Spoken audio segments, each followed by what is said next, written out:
Welcome back नाजरीन। Capital TV की खसूसी ट्रांसमिशन हकीकी आज़ादी मार्च से मुतल्लिक जारी है। इमरान खान साहब का जो काफ़िला है इस्लामाबाद की तरफ उन्होंने जो सफ़र है उसका आगाज़ कर दिया है और अभी वो लाहौर के अंदर ही मौजूद हैं और मुख्तलिफ़ मकामात पर जो कारकुनान हैं वो उनका इस्तकबाल कर रहे हैं। तादाद इस वक्त तक 3 से 4 हज़ार की बताई जा रही थी और साथ साथ जो कवरेज है वो भी हमारी जारी है। आपको जो लेटेस्ट अपडेट है वो भी देते रहेंगे।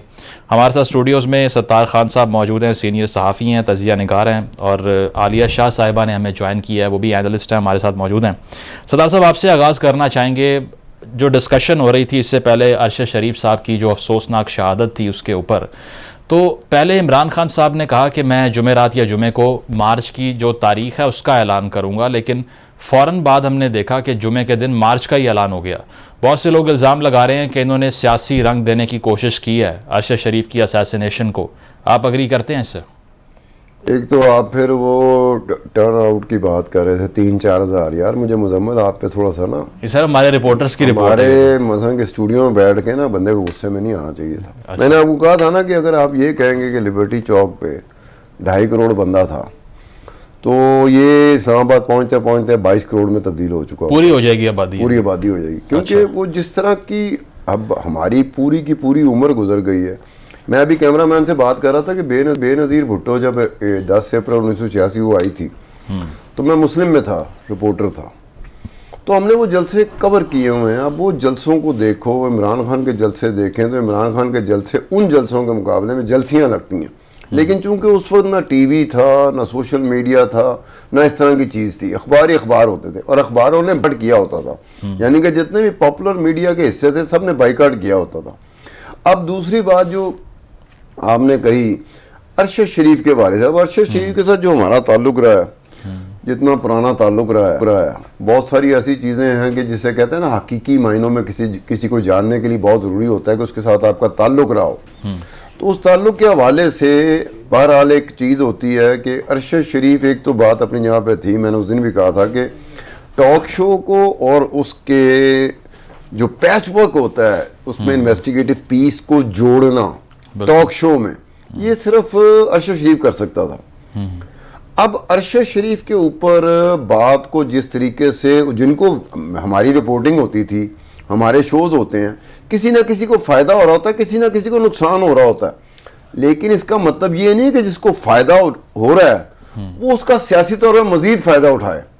ये तो मैंने उस दिन भी कहा था कि जान देने वाला अपनी जान दे गया, उसकी क्या वजह थी, वजूहात क्या थी, मुहरकात क्या थे, उसको आप एक साइड पे कर दें। जान देने वाले ने जान दे दी। इमरान खान साहब 1 घंटे के लिए अंदर नहीं हुए। अब उनको पोर्ट्रे करना है तो आप अपनी जो आप कर सकते हैं अपने लिए, अपने सियासी फायदे के लिए, उसमें तो आपको कोई नहीं रोक रहा। आपने अंदर होना अंदर हो जाए। आपने लॉन्ग मार्च को एक खास शक्ल देनी है कि पता लग जाएगा, तारीख में लिखा जाएगा, तो आपको रोका किसने है? आप करें वो। आपके साथ लोग होंगे, लाखों की तादाद में लोग होंगे, करोड़ों की तादाद में लोग होंगे, तो क्या मैं और मुजम्मिल आप रोक सकते हैं लोगों को? नहीं रोक सकते। ये लोगों की मर्जी है, उनके साथ जाएं। लेकिन अपने सियासी फायदे के लिए, अब ताज़ा वाक़या था अरशद शरीफ का। अब अरशद शरीफ के इशू को जिस तरीके से सियासी तौर पर जो रंग दिया गया है, उस पर बहरहाल मेरे जैसे बंदे को एतराज़ होगा कि आपने अपनी सियासत करनी है तो अपने बलबोते पे करो। वो पंजाबी का लफ्ज़ नहीं है डंडी पट्टी अपना होना। अच्छा। आप डंडी पट्टी खुद करें, आपकी कंट्रीब्यूशन होगी, उसका आपको फ़ायदा होना चाहिए। हम भी कहेंगे आपको फ़ायदा होना चाहिए इसका। लेकिन अगर किसी का है, जो कुछ हुआ, तमाम की तमाम चीज़ें, मेरे जैसा कहता है कि मुझे अभी तक एक चीज का भी नहीं पता चला एग्जैक्टली जिसे कंफर्मेशन के साथ कहते हैं, ऑथेंटिसिटी के साथ कहते हैं, रिलायबिलिटी के साथ कहते हैं। मेरे पास कोई इन्फॉर्मेशन नहीं है। तो फिर खान साहब ने कैसे ऐलान कर दिया अगले ही दिन कि मुझे मालूम है किसने किया है, क्या हुआ है, कहाँ साजिश हुई है, सब पता ये मुजम्मिल, ये सियासतदानों का पिछले 235 साल से यही रवैया है। कोई भी अभी वाकया हुआ नहीं होता उससे पहले कहते हैं मुझे पता है ये होना। ठीक है सर, इस पर मजीद बात करते हैं। पीपल्स पार्टी के सीनियर रहनुमा नैयर बुखारी साहब ने हमें ज्वाइन किया है। बहुत शुक्रिया बुखारी साहब आपके वक्त का।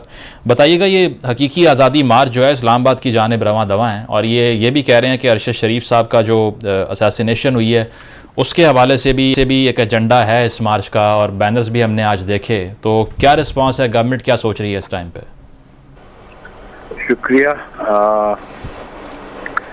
ये जो उनका मौक़िफ़ है लॉन्ग मार्च का, आज़ादी मार्च, ये आज़ादी किससे हासिल करना चाहते हैं? बुनियादी बात तो ये है, पाकिस्तान एक आज़ाद ममलिकत है 1947 से आ रही है, और कभी भी कोई मुल्क आइसोलेशन में नहीं रहता।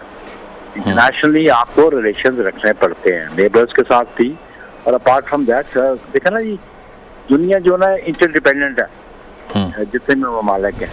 तो ये पता नहीं आज़ादी के, मैं तो अपने आप को आज़ाद समझता हूँ, और मुझ जैसे कई लोग अपने आप को आज़ाद समझते हैं। पाकिस्तान में हम आज़ाद रहते हैं कि किससे आज़ादी हासिल करें। बाकी पॉलिसीज जो है कभी प्रो पीपल होती हैं, कभी एंटी पीपल हो जाती है, या लोग अग्रीव हो जाते हैं, दैट्स एन अदर इशू। वो आपका किसी पॉलिटिकल पार्टी से या किसी हुकूमत वक्त से आपका डिसएग्रीमेंट हो सकता है, वो हर बंदे का पर्सनल राइट है। अभी ये जो मार्च है, मुझे तो इतना कोई इसमें कुछ स्ट्रेंथ नजर इसलिए नहीं आई कि इनको अपना प्लान चेंज करना पड़ा। ये अभी तक लाहौर तक कन्फाइन है। पहले इनका प्रोग्राम था कि ये मुरीद के जाके या कामों की जाके रात स्टे करेंगे, लेकिन अपनी स्ट्रेंथ देख इनको समझ आ गई है कितनी स्ट्रेंथ है। हाँ, आगाज में तो चले, अभी अभी अभी, अभी जो मीडिया के लोग हैं जो कमेंट्स कर रहे हैं कि मुनासिब लोग, तो अगर तो जोरदार होता ये इज्तिमा तो फिर वो कहते जोरदार था। मुनासिब मीन के सोच हो, और ये जो कहते हैं आज़ादी इस तरह तो नहीं मिलती, इस तरह आज़ादी हासिल की जाती है। बुखारी साहब, इस बात से इत्तेफाक करेंगे आप, जो नवाज शरीफ साहब ने भी कहा कि इस मार्च का सिर्फ 1 पॉइंट एजेंडा है और वो ये है कि आर्मी चीफ अपनी मर्जी का चाहिए, तो आपको लगता है कि असल ये ऑब्जेक्टिव है इसका और कोई चीज़ नज़र नहीं आ रही? अगर तो इलेक्शन चाहिए तो फिर सूबाई असम्बलियों से इस्तीफे दे दें। देखिए, जो मियाँ साहब ने जो बात की, बुनियादी बात यह है कि अब जब आर्मी चीफ ने कहा कि फौज ए पॉलिटिकल, मतलब है कि वो पॉलिटिक्स में इन्वॉल्व नहीं होना चाहते। अगर तुम उनको न्यूट्रल कहते हो तो तुम चाहते हो कि आइन की अगर बात करते हो, कानून की बात करते हो, तो स्टेट ऑर्गन्स के पैरामीटर्स डिफाइंड है कॉन्स्टिट्यूशन में, और कभी भी कोई पॉलिटिकल पर्सनालिटी से पॉलिटिकल लीडरशिप लेनी चाहेगी कि फौज की इन्वॉल्वमेंट हो। हाँ, एस्टैब्लिशमेंट का एक role running the affairs of the government ये जरूर रहता है। सारी दुनिया में एस्टैब्लिशमेंट का एक अपना रोल है, लेकिन मैं समझता हूँ कि ये अगर इनको जिन विसाखियों पे ये 2018 में आए थे, अब वो विसाखियाँ से छिन गई हैं। अब ये आप प्रेशर बिल्ड करना चाहते हैं, लेकिन वो तो कैटेगरिकली देखेंगे। आर्मी चीफ के बारे में चीफ ऑफ आर्मी साहब ने कहा जी मैं एक्सटेंशन नहीं दूंगा, तो वो जो एक प्रेसिडेंट ऑलरेडी मौजूद है, एक प्रिंसिपल मौजूद है कि किस तरह किसकी अपॉइंट होनी है चीफ ऑफ आर्मी साहब, ये total prerogative prime minister of Pakistan का है। इररिस्पेक्टिव वो इमरान खान प्राइम मिनिस्टर हो या मियां शहबाज शरीफ हो या कोई और हो, ये तो कॉन्स्टिट्यूशन तो उनको इख्तियार देता है। बुखारी साहब, जो फैसल वावडा साहब की प्रेस कॉन्फ्रेंस हो गई, उसका भी इल्ज़ाम आप लोगों पे लग रहा है कि आपने स्टेज करवाई है और पहले से मालूम था, पीटीवी ने नशर कर दी, तो इस पे क्या कमेंट करेंगे आप? देखिए, बात यह है कि फैसल वाडा इनका आदमी था, और फैसल वाडा के बारे में जो सुप्रीम कोर्ट की ऑब्जर्वेशन आ रही है वो आपने देखी है। वो जो अभी आज के पेपर में आपने पढ़ा होगा कि इन्होंने एक पुराना पासपोर्ट पेश किया रिटर्निंग ऑफिसर के पास, और फिर कहा जी अच्छा जी मेरा पासपोर्ट ही एक्सपायर हो चुका है या खत्म हो चुका है जी। वो 63A का केस बना हुआ है उन पे। हाँ, वो बना हुआ है। और फिर वो जो उनको वो डिस्क्वालीफाई हो रहे थे नेशनल असेंबली से, उन्होंने रिजाइन कर दिया। उन्होंने प्रीएम्प्ट किया कि कोई डिसीजन मेरे खिलाफ ना आए। वो फिर सेनेट में आ गए। फिर उस वक्त अक्ल नहीं थी इमरान खान को कि फैसल वाडा को क्यों दोबारा टिकट दे रहा है जब उनकी ड्यूल नेशनलिटी वाला इशू था।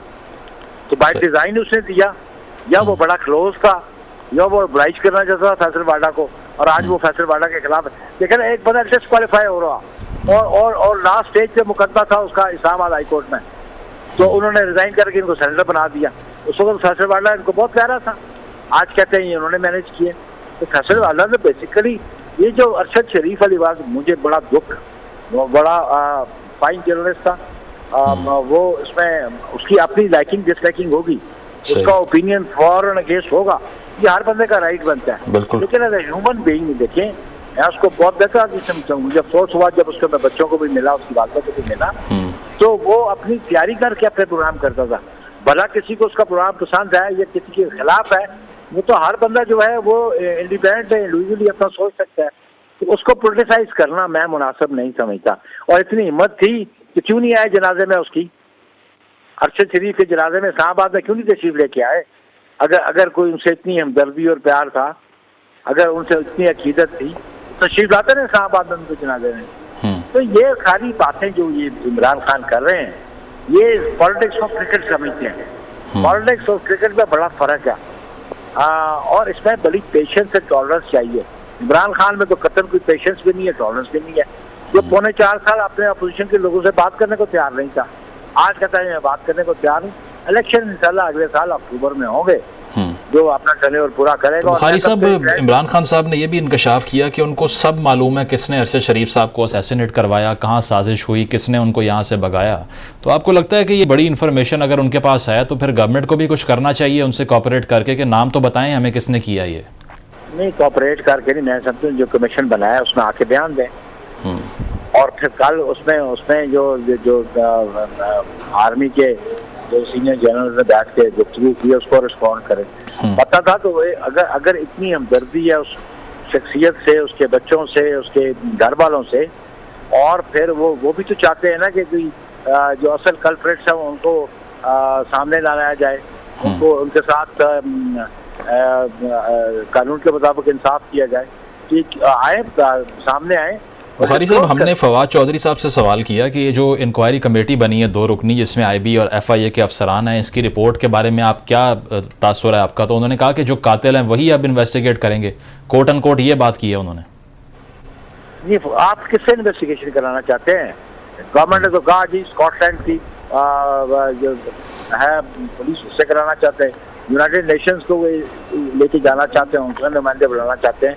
हम तो समझते हैं कि free, fair and transparent inquiry होनी चाहिए, और अगर इनके पास मटीरियल है दे शुड कम फॉरवर्ड।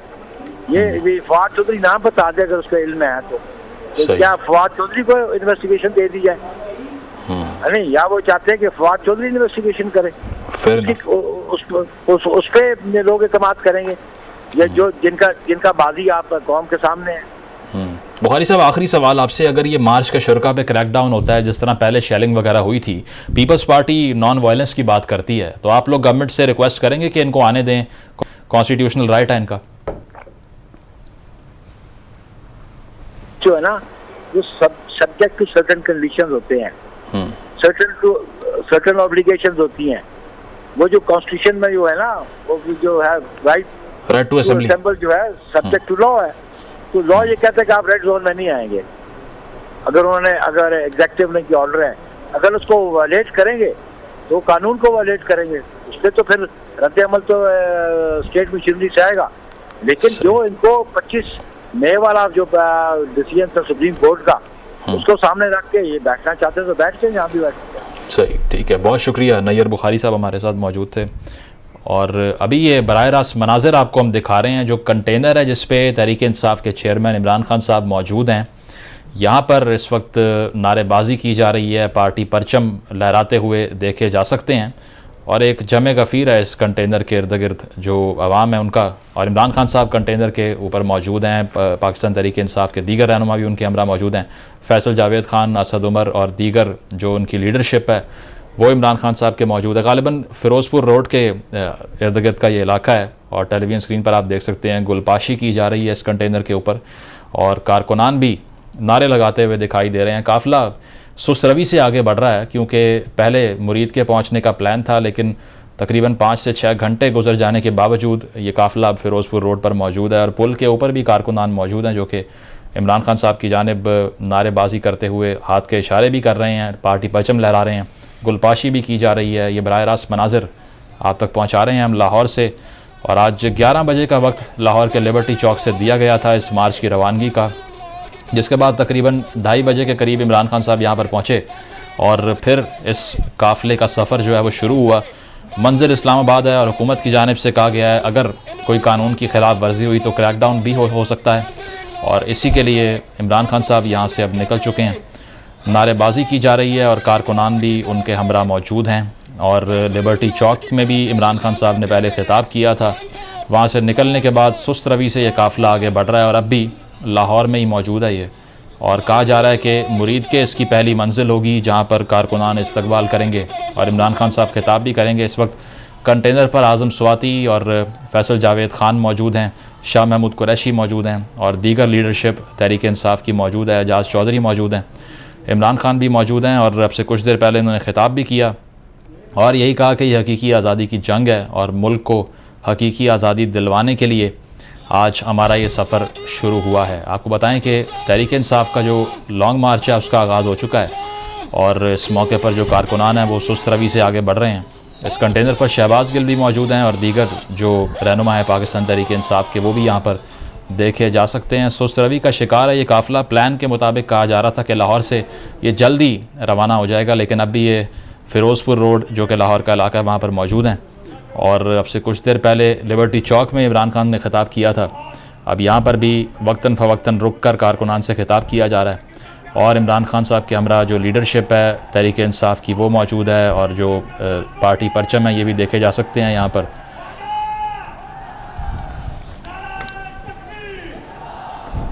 ये बराह रास्त मनाज़र आपको पहुँचा रहे हैं जहाँ पर लीडरशिप जो है कंटेनर से नारे लगवा रही है और कारकुनान यहाँ पर ख़ासे पुरजोश देखे जा सकते हैं। लिबर्टी चौक से ये काफ़िला रवाना हुआ था और अब ये फ़िरोज़पुर रोड पर मौजूद हैं।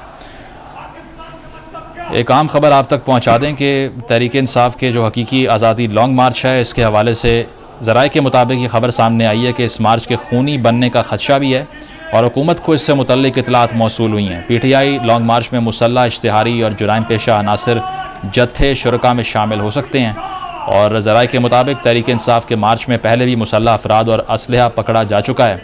लॉन्ग मार्च की मौजूदा सूरत हाल का फ़ायदा दहशतगर्द तंजीमें भी उठा सकती थीं और ज़राए ने मज़ीद बताया कि लॉन्ग मार्च में तखरीबी अनासर की मौजूदगी अमन व अमान का संगीन मसला पैदा कर सकती है। ये बराह रास्त मनाज़िर आप तक पहुँचा रहे हैं। साथ साथ ये ख़बर भी हुकूमती ज़राए से सामने आ रही है कि तहरीक इंसाफ के हकीकी आज़ादी लॉन्ग मार्च को खूनी बनाए जाने का ख़दशा मौजूद है। तफसील लेंगे अपने नुमाइंदे शहबाज हैदर से। शहबाज, क्या माजरा है ये, क्या अपडेट है आपके पास?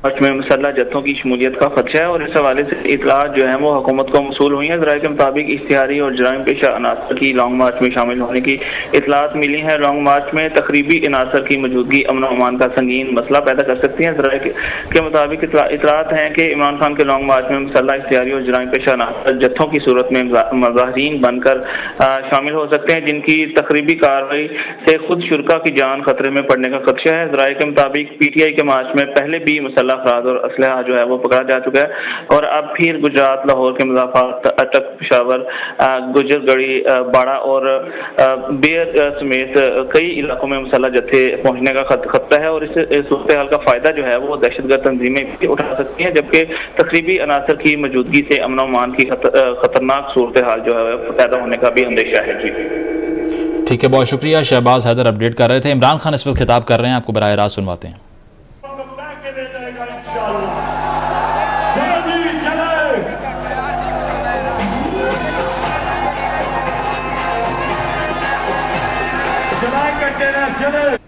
इमरान खान खिताब कर रहे थे लाहौर में इस्लामाबाद की जानिब। ये काफ़िला उनका रवा दवा है। आलिया शाह हमारे साथ मौजूद हैं, उनसे बात करते हैं।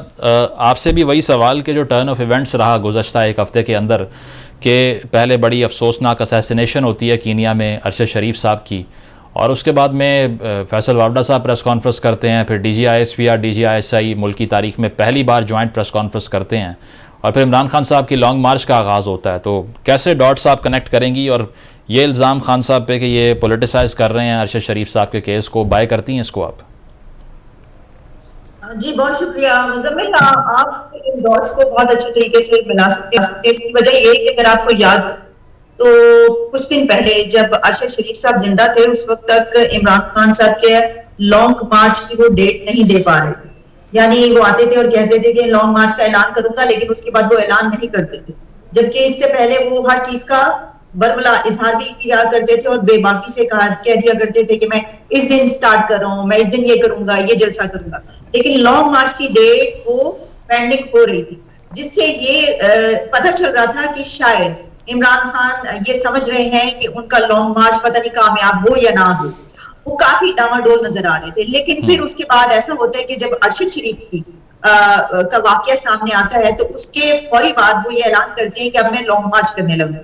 तो इससे ये एक इम्प्रेशन मिलता है कि हो सकता है कि वो यही उनकी ये स्ट्रेटेजी हो इस वक्त की, क्योंकि देखिए इस तरह की जो तहरीकें होती है ना, ये याद रखिएगा पूरी दुनिया में वो उनको खून चाहिए होता है। सियासी तहरीकों में अगर आप इमरान खान की तहरीक उठा के देख लें, नया पाकिस्तान की, तो इमरान खान इक़्तिदार में आने से पहले जब जलसे कर रहे थे तो कितने नौजवान जब जलसों में स्टैम्पीड और इस तरह के जो वाकयात हुए थे बिल्कुल, उसमें, मुल्तान के जलसे में 5 हलाकतें हुई थी। तो इसी तरीके से तमाम सियासी पार्टियां जो होती हैं उनकी सियासी तहरीकें जब चलती हैं तो ऐसे वाकयात होते हैं। तो वो ये बात अगर कही जाए कि ये खून मिल गया और उसके बाद एक तहरीक उठी और उन्होंने कहा कि अब ये वक्त है कि इसको लॉन्ग मार्च में कर सकता हूँ, तो उन्होंने उसका ऐलान कर दिया। और ऐसे ही है, मैं यही समझती हूँ कि उन्होंने ये जो ऐलान किया है इस वाकये के बाद ही किया। अली साहिबा, लेकिन राना सनाउल्लाह साहब ने भी कह दिया ना कि इस ताने बाने जो हैं इस वाक़े के वो इमरान खान साहब से और सलमान इकबाल से मिलते हैं, तो आपको लगता है कि इन्वेस्टिगेशन कंप्लीट होने से पहले ऐसी बात कर देना उनके बिहाफ पर भी सही था? देखिए, ये तो होगा। इसकी वजह यह है कि जिस दिन से ये वाकया हुआ है उसके बाद से हम देख रहे हैं कि कत्ल एक दूसरे पर डाला जा रहा है, यानी एक इसने कर दिया उसने कर दिया। तो जब इन्वेस्टिगेशन होगी और इन्वेस्टिगेशन अगर सही होती है, जिसमें कि अभी ये जब आप बात कर रहे थे, आपने ये बुखारी साहब से पूछ रहे थे कि आपके ख्याल में को उन टीम्स में होना चाहिए, तो मैं ये समझती हूँ कि सबसे बड़ी बात जो है वो अरशद शरीफ के अहले खाना, यानी जो उनका खानदान है, उनकी वालदा है, उनसे पूछना चाहिए कि आप किसको चाहती हैं कि हम इन कमेटियों में शामिल करें और इस इन्वेस्टिगेशन में शामिल करें, ताकि वो उनको कोई उनकी रिजर्वेशंस ना रहे ना, यानी उनको कोई इस तरह की शकूक को शुबहात ना रहे। और अगर उसके बाद जो भी नतीजा निकलते हो, और फिर मेरा तो ये ख्याल है कि इसमें बाहर की टीम्स को भी शामिल कर लिया जाए, जैसे कि यूनाइटेड नेशंस की तरफ से भी जो है एक स्टेटमेंट आई, स्कॉटलैंड यार्ड भी हो सकता है, अफ्रीका की तरफ से जो है वो एक स्पोक्स पर्सन ने जो है इसके ऊपर बात की। तो ये तो इन्वेस्टिगेशन पे डिपेंड करता है कि क्या होता है। लेकिन पाकिस्तान में जो कमीशंस होते हैं उनकी अगर आप तारीख उठा के देख लें तो बड़े बड़े कमीशंस बने, लेकिन उनके नताइज हमें पता ही नहीं चल सका। बिल्कुल, साफी सलीम शहजाद का केस हमारे सामने है, हामिद मीर कमीशन का आज तक रिजल्ट सामने नहीं आया, ठीक कह रही हैं आप। लेकिन जो ये कहा जा रहा है कि इस मार्च का 1 पॉइंट एजेंडा है वो है आर्मी चीफ की तैनाती, इससे एग्री करती हैं आप कि इमरान खान साहब का असल एजेंडा यही है? इमरान खान साहब का असल एजेंडा ये अभी से नहीं, ये तो काफी अर्सा हो गया कि उनका 1 पॉइंट एजेंडा ये है। वैसे तो उनका 2 पॉइंट एजेंडा था कि आप फौरी तौर पर इलेक्शन करवाएं, और जो एक बहुत अहम अपॉइंटमेंट है वो ये चाह रहे थे कि उनकी मर्जी से हो। लेकिन अगर सिर्फ एक ये 1 पॉइंट भी उनको मिल जाए तो फिर इलेक्शन करवाना या ना करवाना उनके अपने हाथ में हो जाता है, क्योंकि पाकिस्तान की तारीख में हम जानते हैं सियासत में कितना ज्यादा अमल दखल है एस्टेब्लिशमेंट का। तो इस बिना पर वो ये समझते हैं कि अगर उनका पसंद का बंदा आएगा तो फिर वो इलेक्शन जब चाहेंगे वो करवा सकेंगे, वो जो चाहेंगे कर सकेंगे। तो 1 पॉइंट एजेंडा ही हम उसको कह सकते हैं। ठीक है अली साहब, पॉइंट आ गया आपका। सत्तार साहब, कॉन्स्टिट्यूशन इस पर क्लियर है कि आर्मी चीफ को तैनात कौन करता है और वो है वजीर आजम। खान साहब को क्या इसका पता नहीं है या फिर वो इग्नोरेंस टू लॉ शो करना चाह रहे हैं? क्या लगता है आपको? देखें, अपने अपने हालात के मुताबिक होता है कि अगर इमरान खान साहब वज़ीर आज़म हो तो वो इस बात को कतन पसंद नहीं करेंगे। वो यही बात कहेंगे जो इस वक्त की हुकूमत कह रही है कि जनाब ये तो काम है वज़ीर आज़म का। वो समझेगा कि किसको लगाना एक प्रोसेस होता है जो हुकूमत के पास होता है, वज़ीर आज़म के पास होता है। लेकिन आजकल चूँकि वो वज़ीर आज़म नहीं है और उन्होंने ये तकरीबन ये पहली मरतबा हुआ है कि बहुत सारी वक्तों में ऐसा हुआ है, इस्टेब्लिशमेंट का नाम आता था तो एक ख़ास रेफरेंस से आता था, लेकिन इमरान खान की वजह से पहली मरतबा ऐसा हुआ कि इमरान खान ऑलमोस्ट जैसे पंजाबी में नहीं कहते मिन्नतें तरले करना, अच्छा, वो इस्टेब्लिशमेंट को एक आंख तो दिखाते हैं, दिन को आंख दिखाते हैं, लेकिन रात को वो उसी इस्टेब्लिशमेंट की उसी फौज की मिन्नतें कर रही होती है। अच्छा। अब जब इतना आपको सपोर्ट मिल चुकी हो लोगों की, जो आपकी सपोर्ट का पता चलता है पिछले जो 2 ज़मीनी इंतखाबात हुए थे, पंजाब के और फिर नेशनल असम्बली के, उससे पता लगता है कि सपोर्ट है उनके पास। इतनी सपोर्ट रखने के बाद भी आज भी इमरान खान ऐसे लग रहा है जैसे कि एक जगह पर हाथ कोई और दिखा रहे हैं लेकिन दूसरे हाथ में वो फौजियों के पांव पड़े हुए हैं। सत्तार साहब, वजह क्या है इसकी?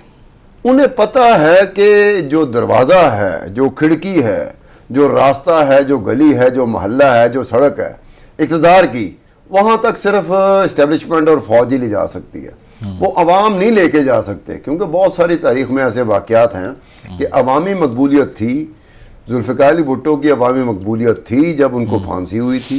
बेनज़ीर भुट्टो भी 11 साल तक पीपल्स पार्टी 1977 से लेकर 1988 तक 11 साल लग गए थे, और जो कुर्बानियाँ पीपल्स पार्टी MRD ने दी है उसका तो मेरे ख्याल ख्वाब तक में जिक्र नहीं है PTI के। PTI ने कभी पता ही नहीं किया कि किस किस्म की सियासी जद्दोजहद इन लोगों ने की थी, किस तरह के माहौल में की थी, वो किस किस्म का मार्शल था, किस तरह का था। कि लोग शाही कले में कैद कर दिए जाते थे।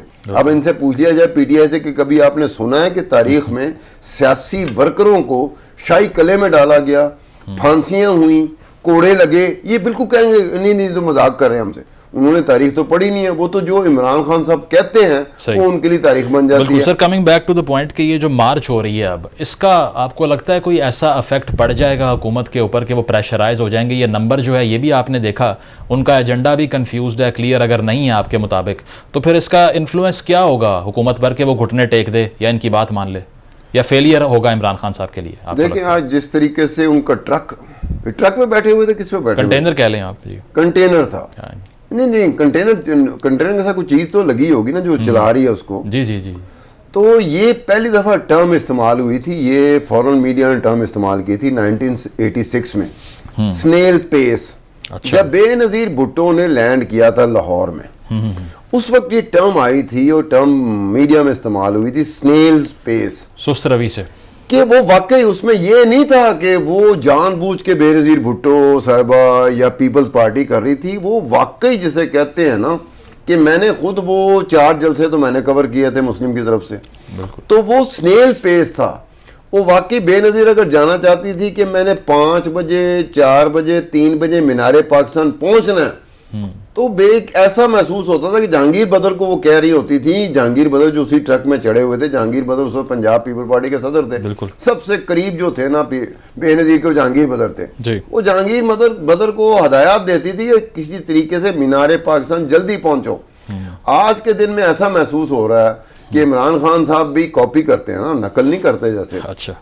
अब वो अकल इस्तेमाल करते हैं कि नहीं करते मुझे उसका नहीं पता। अच्छा। आज भी वो चाह रहे हैं कि स्नेल पेस में रहे। स्नेल पेस में होता कि अगर ये फिरोजपुर रोड था, कौन सा रोड था? फिरोजपुर रोड था। फिरोजपुर रोड था।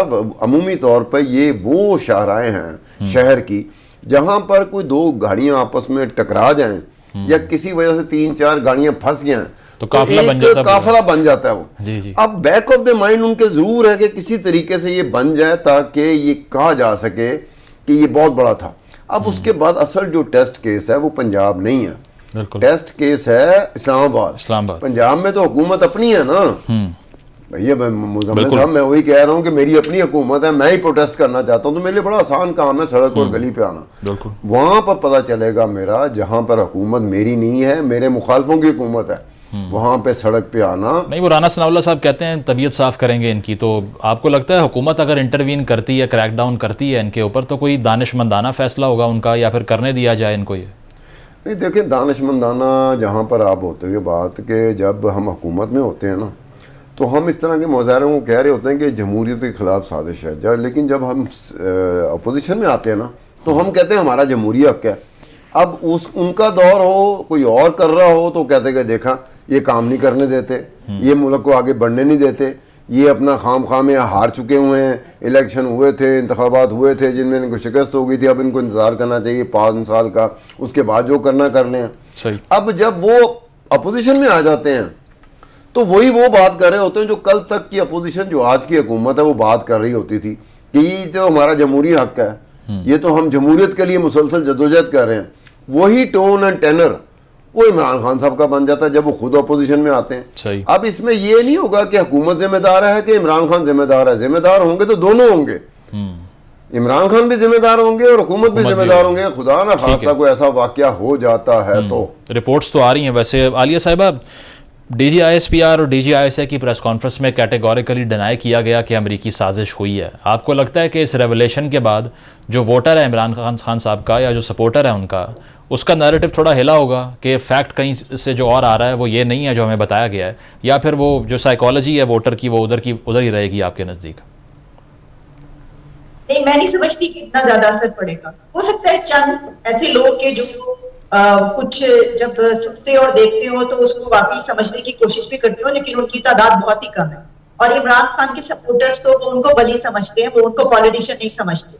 तो जब एक अकीदे का ये हाल होगा और इतना फेथ होगा, आपको अंधा एतमाद होगा अपने लीडर पर, आप उसको एक वली के दर्जे पे रखेंगे, तो फिर मेरा नहीं ख्याल कि आके कोई भी कह दे, कोई भी बात कह दे तो वो उसको मानेंगे। और वो ये खुद कहते हैं, वो ये कहते हैं उनके सपोर्टर्स कि हमारे लिए इस मुल्क से ज्यादा उनका लीडर है। वो ये कहते रहे हैं, हम देखते रहे, वीडियोस आती रही। तो मुझे ऐसा लगता नहीं है कि सपोर्टर्स पे कोई ऐसा होगा। हाँ, सपोर्टर्स पे जो असर होगा वो अरशद शरीफ के वाकये का हो सकता है। अच्छा। वो उन जो लोगों को पकड़ा गया, उन पे तशद्दुद किया गया, उनको मारा गया, वो तमाम वाकयात जो आते रहे, उसका असर हो सकता है। वो असर किस तरह हो सकता है कि एक तो ये कि जब इस तरह की सिचुएशन होती है और इतना बड़ा एक कत्ल हो जाए और उस पर पूरी मीडिया उसको दिखा रहा और पूरी दुनिया में वो चले, तो फिर उसके बाद जो घर के लोग होते हैं वो भी अपने नौजवानों को, यूथ को जो है वो काफी ऐसे लोग होते हैं वो निकलने नहीं देते। आलिया साहिबा, लेकिन इसी प्रेस कॉन्फ्रेंस में जिसका हम जिक्र कर रहे हैं, DGISI DGISPR की प्रेस कॉन्फ्रेंस में ये भी कहा गया कि KP हुकूमत ने सिर्फ एक थ्रेट अलर्ट दिया था, इमरान खान साहब की हुकूमत ने, कि अरशद शरीफ को ख़तरा है, इसके अलावा हमारे से कोई इन्फॉर्मेशन शेयर नहीं की गई। तो वो तो बात उस डायरेक्शन में जा रही है कि सिवाय KP हुकूमत के, इमरान खान साहब के किसी को मालूम ही नहीं था कि हो क्या रहा है। तो उसका असर तो अगर वोटर समझे उसको, तो क्या नेगेटिवली नहीं हो सकता कि इमरान खान साहब के अगर इल्म में है ये बात कि किसने असैसिनेट किया, तो इनको सामने लानी चाहिए? देखिए, ये बात तो अपनी जगह पे कि इमरान खान के इल्म में अगर है तो उनको सामने लानी चाहिए, लेकिन प्रॉब्लम ये कि जब ये बात कही जाती है कि अरशद शरीफ का तो किसी को पता ही नहीं था कि उनको इतने थ्रेट्स हैं, तो ये बड़ी अजीब सी बात है। यानी अनएक्सेप्टेबल इसलिए है कि अरशद शरीफ ने तो प्रेसिडेंट को खत लिखा, अरशद शरीफ ने ये भी सुनने में आया कि चीफ जस्टिस ऑफ पाकिस्तान को खत लिखा। जब 2-3 खत ऐसे लिखे गए तो उस वक्त तो सबको पता चल जाना चाहिए। अच्छा, इसके अलावा ये वाली खबरें भी आती रही, ये वाली बातें भी होती रही, तो किसी ना किसी हद तक तो सबको पता था अवाम के अग्रम, लेकिन जो अथॉरिटीज है उनको तो बेहतर तरीके से मालूम होता है, तो ऐसा तो हो नहीं सकता। अच्छा, फिर एक और बात देखिए, इससे पहले शहबाज गिल के साथ जो कुछ हुआ, फिर उसके अलावा आजम स्वात, ये तमाम केसेस हमारे सामने हैं। तो अरशद शरीफ तो इनसे ज्यादा बढ़ के आगे जो है वो ये वाली हम देख रहे थे, नैरेटिव लेकर चल रहे थे, और उनके ऊपर तो उससे पहले से कही जा रही थी ये बातें। तो ये बात अलग है कि किस हद तक पता है, लेकिन कम से कम इतना तो सबको इल्म था कि उनको खतरा है। अगर कोई ये कहेगा कि बिल्कुल भी नहीं पता था कि उनको, तो मैं समझती हूँ कि ये गलत बात है। सही, ठीक है। सत्तार साहब, आपने गुफ्तगू सुनी, इस हवाले से ये जो दीगर नाम गर्दिश कर रहे हैं उसमें सलमान इकबाल साहब का भी नाम है, और ये भी कहा जा रहा है कि उनके बाहर जाना जो था वो भी सेटअप था सारा। तो आपको लगता है ये केस जिस तरह से इवॉल्व करेगा तो इसमें जो फ़िलहाल कहा जा रहा है कि जो गिल्टी हैं वो ओवरटर्न हो जाएंगे, और इमरान खान साहब की अपने लिए मुश्किल भी हो सकती है, क्योंकि उन्होंने ख़ुद TV पर आकर कह दिया कि मुझे मालूम है किसने किया है? अच्छा मुज़म्मिल, एक बात है कि आपकी जान को वाकई ख़तरा है, ठीक है? आप पाकिस्तान में, आपकी जान को ख़तरा है, और मुझे आप बहुत अजीज़ हैं। मेरे मशवरे पर, मजबूर करने पर अल्टीमेटली आप इस मुल्क से बाहर चले जाते हैं। सही। और आप गैर महफूज हो जाते हैं, आपका मर्डर हो जाता है, तो आपके घर वाले मुझे नहीं कहेंगे खान साहब, सत्तार खान साहब, आप ही ने कहा था कि पाकिस्तान में गैर महफूज है, इसको पाकिस्तान से निकल जाना चाहिए, तो पाकिस्तान से निकल गए, किसी दूसरे मुल्क में चले गए, तो आप हिफाजत ही नहीं कर सके। अब कहने से पहले अगर मुझे ये कहना पड़ता, जो कि सच भी होता, तो मुझे कहने से पहले 400 दफ़ा सोचना चाहिए था कि ये बात अगर मैं करूंगा कि मैंने भेजा था, तो ये मेरे गले भी पड़ सकता है कि जनाब आपने क्या सोच के भेजा था। आपने सिर्फ ये कहा था कि पाकिस्तान से निकल जाओ। मतलब आप ये कह रहे हैं खान साहब ने गलती कर ली ये बात कह के? ये वो गलती भी की है। दूसरा, आपने जो थ्रेट अलर्ट का कहा ना कि KPK ने इशू किया जी, तो मुझे एकदम याद आ गई बात कि पंजाब में भी एक थ्रेट अलर्ट इशू हुआ था। उस वक्त शहबाज शरीफ साहब यहाँ में चीफ मिनिस्टर थे, और डॉक्टर तोकीर शाह जो इस वक्त प्रिंसिपल सेक्रेटरी हैं प्राइम मिनिस्टर शहबाज शरीफ के, वही पंजाब में प्रिंसिपल सेक्रेटरी थे शहबाज शरीफ चीफ मिनिस्टर के। तो थ्रेट अलर्ट थी कोई ये दोनों जो ISI डेट इंचार्ज थे लाहौर में, मैं नाम बोल रहा हूँ, ये उसके पास गए थे, खत लेके खुद गए थे। सही। फिर ये डेट इंचार्ज MI के वही ब्रिगेडियर साहब थे, ये उनके पास लेके गए थे, और ये स्पेशल ब्रांच की रिपोर्ट थी, पंजाब के स्पेशल ब्रांच की रिपोर्ट थी। सही। ये दोनों MI एंड ISI उनके जो डेट इंचार्ज थे उनके पास गए थे, उनको दिखाया था कि ये इस तरह की थ्रेट है। सही। ताकि एक एक्सचेंज होता है ना, इंफॉर्मेशन, एक्सचेंज ऑफ इंफॉर्मेशन होता है। खास तौर पे इंटेलिजेंस एजेंसियां तो अवॉइड करती हैं कि जो एज उनको मिल रहा होता है ना, उसमें वो शेयर नहीं करती है। पूरी दुनिया में डिलेमा है, लेकिन किसी बहुत सारी जगहों में मजबूर हो जाते हैं। अब ये बात है कि इस्लामाबाद बेस्ड एंकर है अपना अरशद शरीफ साहब, KPK से। अब बड़ी ये बात अजीब सी है कि इस्लामाबाद में IB का भी हेडक्वार्टर है, K ब्लॉक में ISI का भी हेडक्वार्टर है, MI का भी हेडक्वार्टर है, और इस्लामाबाद पुलिस की अपनी स्पेशल ब्रांच है। अब इनके होते हुए एक केपीके की थ्रेट अलर्ट केपीके का इदारा इशू करता है, केपीके का महकमा इशू करता है। ये बड़ी अजीब सी बात है, ये कुछ इस तरह से बात लगता है, क्लियर नहीं लगती। ये हो सकता है कि केपीके वाले उसको रेफर कर दे कि जनाब हमारी इतलात ये हैं, चूंकि हम अफगानिस्तान के साथ जुड़े बैठे हैं, यहाँ पे कोई नकलो हरकत हो रही है। अब देखा जाए तो अरशद शरीफ को उस हवाले से तो कोई ऐसी चीज हमारे सामने नहीं आ रही जिसमें हम तालिबान को कह दें या किसी और को कह दें, वो नजर नहीं आ रही। ये अलग बात है कि अरशद शरीफ का पाकिस्तान में रहते हुए जिस तरह के वो शोज कर रहे थे उसका इमरान खान को फायदा था। अच्छा, और इसमें जो नाम 2-3 आ रहे हैं, जैसे आपने नाम लिया, इसमें एक शहजाद अकबर साहब भी थे। जी जी, मैंने एक दफा अरशद शरीफ से मजाक किया था फोन पे, मैं कहा अरशद शरीफ साहब जितनी तेजी के साथ आप शहजाद अकबर को अपने शो में बिठा रहे हैं तो खैरियत है ना, मतलब इस बंदे को आप बिठा रहे हैं। ये हुकूमत आने से पहले की मैं बात कर रहा हूँ। अच्छा, जब शहजाद अकबर साहब हुकूमत नहीं आई थी पीटीआई की, इमरान खान वज़ीर आज़म नहीं बने थे, उससे पहले की बात है। सही। तो शहजाद अकबर का भी नाम कहीं ना कहीं निकल रहा है। हाँ। ये बाहर के मुल्क में रहना, फिर वो क्या हो रहा था, क्या किया जा रहा था, वाकई ये जो आज के दौर की हुकूमत है या जो ताकतवर इदारे हैं या एस्टेब्लिशमेंट है या फौज है, इसके ऊपर कोई काम हो रहा था। तो दूसरी उसकी इतला जिसके ऊपर मेरे पास डॉक्यूमेंट कोई नहीं है, लेकिन ये था जो गर्दिश में है इस वक्त, खास क्वार्टर में, मीडिया में नहीं आई बात, ये वो ये है कि इमरान खान ने कुछ चीज़ें हवाले की थी अरशद शरीफ को। अच्छा। अब वो चीज़ें एक जर्नलिस्ट को जब हवाले की जाती हैं तो वो इन्फॉर्मेशन होती है। सही। मेरे हवाले कोई ऐसी चीज़ की जाती है तो उसका मतलब ये है कि एक इन्फॉर्मेशन है या इन्फॉर्मेशन का अंबार है, या आप प्राइम मिनिस्टर रहे थे, इमरान खान साहब प्राइम मिनिस्टर रहे थे, वो समझ रहे थे कि इस एक वक्त में इसका अरशद शरीफ को शायद इतना फ़ायदा ना हो जितना मुझे हो जाएगा। क्योंकि इमरान खान साहब अब आकर जो आपने मुझे बताया सारी इतला तो आप मुझे फराहम कर रहे होते, मैं रेडियो नहीं सुनता, मैं मुजम्मिल सुनता हूँ। आप अभी बता रहे थे कि उन्होंने DGISI को तड़ी लगा दी है कि जनाब ये जा रहे हैं। अब ये तड़ी को भी समझने की कोशिश करें, ये इमरान खान साहब मजबूरी की हालत में ये कर रहे हैं। वो बता रहे हैं, इंप्रेशन जो तासुर दे रहे हैं वो ये दे रहे हैं कि जनाब मैं मजबूरी में आपका नाम ले रहा हूँ, आपने मुझे इतना मजबूर कर दिया कि मुझे लग रहा है कि आप मेरे पे मेहरबानी नहीं करोगे तो मेरे पल्ले कुछ नहीं रहेगा। सही, ये बात मतलब इतना मैंडेट होने के बावजूद, जिस तरह आपने भी कहा कि अभी 2 बाई इलेक्शंस हुए हैं, उसमें पीटीआई जीती भी है, लैंडस्लाइड विक्ट्री भी है, उसके बावजूद आपको यही लगता है कि उनकी अपील जो है वो वहीं पर है कि पावर मुझे कहीं और से दी जाए? नहीं, वो इमरान खान की बात नहीं है। इमरान खान को जिस तरीके से पाला पोसा गया, एस्टेब्लिशमेंट ने पाला, फौज ने पाला, 2009-10 से उन्होंने जिम्मेदारी ली थी कि फीडर में दूध हम देंगे, चूसनी हम पिलाएंगे, नैपियाँ हम चेंज करेंगे, इसको नहलाएंगे भी हम, धुलाएंगे भी हम, स्कूल भी हम लेके जाया करेंगे, ड्रॉप भी करेंगे, पिक भी करेंगे। इतने लाडों के साथ मैंने आज तक अपनी जर्नलिज्म के कैरियर में कभी नहीं देखा कि एस्टेब्लिशमेंट या फौज ने किसी और हुकूमत को लेके आया और इतने प्यार से रखा हो। ठीक है सर, पॉइंट आ गया। 3 साल 44 महीने में जिस तरीके से इनकी हुकूमत की उन्होंने क्या परवरिश की, क्या कहते हैं, या सरपरस्ती की, सही, जितनी मेहरबानी उन्होंने की, अब उन मेहरबानी को उनको भुगतना पड़ेगा। हमने तो नहीं कहा था कि आप ऐसा करें, अपनी मर्जी की थी। ठीक है, फिर आप भुगते हैं। पॉइंट आ गया आपका। आलिया शाह साहिबा, आपको क्या लगता है कि क्या ऐसी इम्यूनिटी है खान साहब के पास, जिस तरह आज भी उन्होंने ये तकरीर की है, DGISI के बारे में बात की और इशूज़ पर बात कर दी, खुल के बात की, तो क्या ऐसी इम्यूनिटी है कि वो एस्केप कर जाते हैं ये सब करने के बावजूद? और अभी तक हमने देखा है कि कोई ऐसा सख्त इकदाम उनके अगेंस्ट जो पहले सियासतदानों के अगेंस्ट होते रहे हैं नहीं हो सके अब तक। तो क्या है ऐसा, कौन सा जादू है उनके पास? मैं समझती हूँ उनकी जो हिकमत अमली है वो जंगी हिकमत अमली से काम लेते हैं। उनकी जो स्ट्रेटेजी है वो उसमें फाशिज्म भी है, लेकिन जो बाकी सियासी पार्टियां हैं ना, उन्होंने कहीं ना कहीं कॉम्प्रोमाइज किया। उनको कोड़े भी लगाए गए, जेलें भी हुई, फांसियां भी हुई, वो उनको बाहर भी भिजवा दिया गया, सब कुछ हुआ, लेकिन वो क्या करते रहे कि वो सिस्टम बचाने के लिए, जमहूरियत बचाने के लिए, उन्होंने कभी ये नहीं कहा कि 3 टुकड़े, इस तरह की बात नहीं की। ये बात तो है, सच है, मानना पड़ेगा।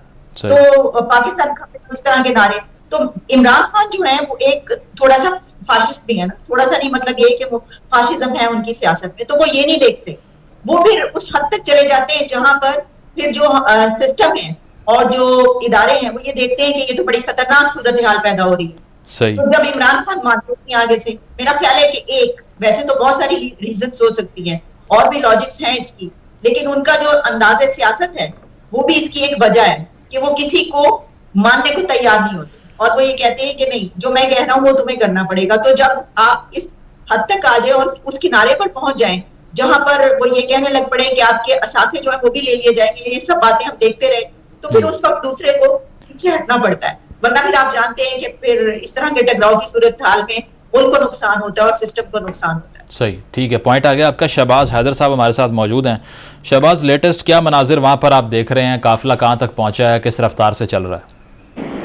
जी बिल्कुल, लिबर्टी से शुरू होने वाला इमरान खान का जो लॉन्ग मार्च है वो अभी इचरा के करीब पहुंच गया है और काफ़ी कारकुनान जो लॉन्ग मार्च के साथ मौजूद हैं और गाड़ियों की लंबी कतारें लॉन्ग मार्च के साथ भी हैं और शहर में भी जो है वो लॉन्ग मार्च की वजह से गाड़ियों की लंबी कतारें लगी हुई हैं। शहरी जो हैं वो काफ़ी परेशान नज़र आ रहे हैं, जबकि PTI के कारकुनान जो हैं वो काफ़ी पुरजोश नज़र आ रहे हैं और इस वक्त जो है वो इचरा के करीब पहुँच चुका है। इचरा में थोड़ी देर का स्टे करेंगे और उसके बाद मजंग आके काफिला जो है वो कुछ देर के लिए स्टे करेगा। जी तो शहबाज, जो प्लान था कि मुरीद के जाकर रुकना है, तो वो तो मुकम्मल होता दिखाई नहीं दे रहा। अगर इस रफ्तार से ये बढ़ते हैं तो लाहौर शहर में काफ़ी घंटे दरकार होंगे इनको। जी बिल्कुल, अभी ऐसा नहीं है। ये लाहौर शहर में शादरा में इन्होंने आज रात जो है वो इनका प्लान है क्याम करने का। उसके बाद सुबह जब होगी तो सुबह ये आगे GT रोड के जरिए जो है वो आगे चलेंगे। अभी ये मजंग की तरफ इचरा में रुकेंगे, उसके बाद मजंग में रुकेंगे, उसके बाद दाता दरबार के पास जो है वो कुछ टाइम स्टे करेंगे, आज़ादी चौक में भी कुछ टाइम स्टे करेंगे, उसके बाद ये शादरा आके स्टे करेंगे जहाँ पर इमरान खान का खिताब भी होगा और उसके बाद रात क्याम यहाँ पर किया जाएगा। उसके बाद जो है वो आगे चला जाएगा। तो शहबाज, ऑन ग्राउंड लोग क्या कह रहे हैं कि ये प्लान जो सडनली चेंज हुआ है, इसकी वजह यही है कि नंबर मौजूद नहीं है आवाम का, या कोई और स्ट्रेटजी तब्दील करने की वजह बनी? पहले 11 बजे का टाइम दिया गया था सुबह लॉन्ग मार्च के शुरू होने का, और जिसकी वजह से हम सुबह 8 बजे से वहाँ पर मौजूद थे, लेकिन लोग जो हैं वो बिल्कुल भी कारकुनान वहाँ पर मौजूद नहीं थे, जिसकी वजह से टाइम शायद इसी वजह से जो है वो 3 बजे का किया गया जुमे की नमाज के बाद का। और जब 3 बजे का टाइम हुआ तब भी कारकुनान की कुछ तादाद जो है वो बढ़ी, लेकिन जितना कहा जा रहा था PTI की तरफ से कि ये बहुत बड़ा जो है वो लॉन्ग मार्च होगा, वैसा कुछ भी नजर नहीं आ रहा। और इतना टाइम गुजारने के बाद भी, 5-6 घंटे लेट करने के बाद भी PTI जो है वो जो कह रहे थे कि बहुत बड़ा लॉन्ग मार्च करेंगे, ऐसा बिल्कुल भी। शहबाज, ये तासुर भी है कि लिबर्टी में जो खिताब हुआ था इमरान खान साहब का, वहाँ लोग ज़्यादा मौजूद थे, लेकिन उनकी तकरीर के बाद कुछ लोग घर चले गए, जो साथ चले वो कम थे। बिल्कुल ऐसा ही हुआ है। लिबर्टी में 8 से 10 हज़ार लोग मौजूद थे और जब काफिला वहाँ से चला तो वहाँ पे काफी सारे लोग जो है वो तकरीर सुन के, तकरीर इमरान खान की, उसके बाद जो है वो घरों को लौट गए हैं। अभी जो काफिले के साथ लोग हैं मौजूद हैं वो तकरीबन 3 से 4 हज़ार बताए जा रहे हैं और काफी सारे लोग जो है वो घरों को लौट गए। अभी ये कहना का बड़ा वक्त होगा कि कारकुनान की तादाद जो है वो आगे बढ़ेगी या नहीं बढ़ेगी, क्योंकि अभी लाहौर में अभी इन्होंने सारी रात रुकना है और 3-4 जगह पे स्टे करना है। और यहाँ पर शादरा पे जो स्टे करना है, वहाँ पे स्टे करने का मकसद इनका यही है कि पंजाब भर से जो कारकुनान और रहनुमा जो आ रहे हैं वो वहाँ पे जमा होंगे और उसके बाद जो है वो सुबह यहाँ से निकला जाएगा। ठीक है शहबाज, आपने अपडेट किया, आपका शुक्रिया। सत्तार साहब, आप मुस्कुरा रहे हैं, लगता यही है कि आपकी प्रोडिक्शन ठीक साबित हुई है कि उनकी सुस्त रवि का असल रीजन ये है कि नंबर कम है। एक मुजम्मिल जब भी कोई जुलूस होता है ना, तो बहुत सारी चीज़ें होती हैं जिस पे गौर किया जाता है। वो ये ट्रक है जो जा रहा है, इस ट्रक के पीछे कितनी स्पेस है, क्या वो फिल है, क्या लोग जुड़े हुए हैं, वो ट्रक के साथ कितने लोग जुड़े हुए हैं, किस तरह से जुड़े हुए हैं। ये कुछ चीज़ें होती हैं जो पेस के ऊपर, जो ट्रक का है, जीप का है, कोई गाड़ी है, कोई चलने वाली चीज़ है, उसकी रफ्तार के ऊपर उसका असर जाता है। अब ये यहाँ पर बिल्कुल क्लियर कट है कि ये बाकायदा बनाया जा रहा है कि किसी तरीके से कुछ हो जाए। मेरी अपनी बात है, जब बेनज़ीर भुट्टो 10 अप्रैल 1986 को लैंड किया था तो हम यंग रिपोर्टर थे, तो हमारी कोशिश थी कि किसी तरीके से जो पुराना ये एयरपोर्ट था इसके गेट एक भी को करीब जाएं। वॉल्टन एयरपोर्ट नहीं, ये लाहौर एयरपोर्ट। अच्छा, लाहौर एयरपोर्ट, सही। लाहौर एयरपोर्ट के करीब पहुंचा जाए। हम पहुंच तो गए, वो मेरे साथ 2-3 और रिपोर्टर थे, वो दाएं बाएं हो गए। मैं बिल्कुल एग्जैक्टली जाके ना, ये बेनज़ीर भुट्टो निकल रही थी एयरपोर्ट से बाहर, सही, ट्रक पे चढ़ी हुई थी और ये मैं था, मेरा मुंह था उसकी तरफ, मेरे हाथ में कागज भी था, कलम भी था। थोड़ी देर बाद मैंने गेज किया कि भाई मेरे पैर जमीन पे नहीं लगे हुए।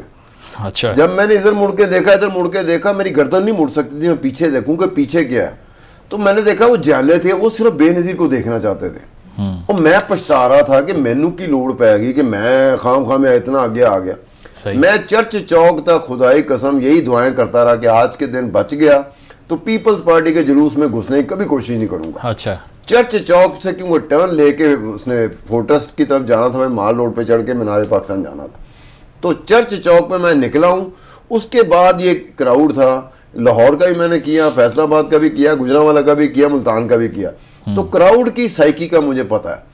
ये मेरे अलावा जितने भी लोग कवर करते रहे हैं, पुराने वक्तों की बात कर रहा हूँ, आजकल के बंदे को नहीं पता होगा, तो ये क्राउड की एक साइकी होती है, वो चिमट जाते हैं, जैसे लफ्ज नहीं होता लपकना, चिपटना, वो एक बकायदा भुट्टो के साथ मैंने देखा था लोगों की एसोसिएशन इस तरह थी कि उन्हें कोई खतरा नहीं होता था कि ट्रक ऊपर से ना गुजर जाए या पीछे से कोई चीज़ ना हो जाए। सत्तार साहब, एक सवाल यहाँ बनता है कि आप जिस तरह से कह रहे हैं कि वो नंबर नहीं है इसीलिए ये टैक्टिक अपनाया गया है, लेकिन बाई इलेक्शन के रिजल्ट्स हों, इंतखाबात हों मुल्क भर में, उसमें कोई और चीज़ सामने आती है, तो फिर ये सपोर्ट कहाँ गई जो वोट डाल रही थी? नहीं, वो अपनी जगह पर दोनों जो बाई इलेक्शन हुए, पंजाब में भी हुए, फिर उसके बाद कौमी असम्बली की जो नशिस्तें खाली हुई थी उस पर हुए, उसमें लैंडस्लाइड विक्ट्री थी, उसमें इमरान खान की पीटीआई की लैंडस्लाइड विक्ट्री। सर लॉन्ग मार्च में नजर क्यों नहीं है? लॉन्ग मार्च में नजर क्यों नहीं? मेरी मिजाज की बात है ना, पीपल्स पार्टी का मिजाज और पीटीआई के मिजाज में जमीन आसमान का ये भी फर्क मेरे ख्याल में कम है, इससे ज्यादा का फर्क होगा। फर्क ये होता था कि वो जान देना जानते थे, उन्होंने जाने दी है, उन्होंने खुद को आग खुद सोजी भी की है। अच्छा। उन्होंने कोड़े भी खाए, वो शाही किले में भी गए, फांसियां भी हुई उनको, क्योंकि भुट्टो फांसी पे चढ़ गया था, उसके बाद उनको फांसियां भी हुई। अब सियासी वर्करों को फांसी होना, सियासी वर्करों को कोड़े लगना, सियासी वर्करों को शाही किले में रखना और सेफ हाउसेज में रखना, ये मिसिंग पर्सन है, इसकी टर्म जो है ये पहली मर्तबा तो अयूब खान के दौर में आई थी, लेकिन मकबूल हुई थी ज़ियाउल हक के दौर में, जब एक बंदा गायब होता था कितने दिन पता नहीं चलता था कि बंदा गया कहाँ है। ठीक है सर, पॉइंट आ गया आपका। एक हेडलाइंस की ब्रेल करते हैं, इसके बाद डिस्कशन को कंटिन्यू करेंगे। Stay with us.